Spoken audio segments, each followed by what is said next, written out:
سارا دن اس قدر اذیت میں گزرتا ہے کہ ایک پل بھی سکون کا میسر نہیں ہوتا، اور جب رات کو تھک ٹوٹ کر بستر پر آ کر گرتا ہوں تو دل چاہتا ہے 2 پل بات کرنے کے لیے تم مجھے میسر ہو جاتے، تو شاید تمہاری راحت بخشنے والی آواز سن کر میں دن بھر کی تھکاوٹ اور اذیت کا بوجھ خود سے اتار سکوں۔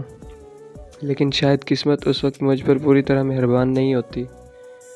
اس وقت درد سے جس قدر دماغ کی رگیں ٹوٹ رہی ہوتی ہیں وہ بس میں اور میرا خدا جانتا ہے۔ ہاں، تمہارا میری زندگی میں ہونا نہ ہونا، دونوں صورتوں میں تمہارا ساتھ میرے لیے باعث اذیت ہے۔ شکریہ مجھے اس قدر ذہنی اذیت دینے کے لیے، شکریہ مجھے ہر رات سولی پر لٹکانے کے لیے، بہت شکریہ میری جان۔ پلیز اللہ جی میرے حال پر رحم کر دیجئے، بہت بکھر چکا ہوں۔ پلیز اللہ جی سکون عطا کر دیجئے، میں بھی جینا چاہتا ہوں۔ Please Allah ji, please please.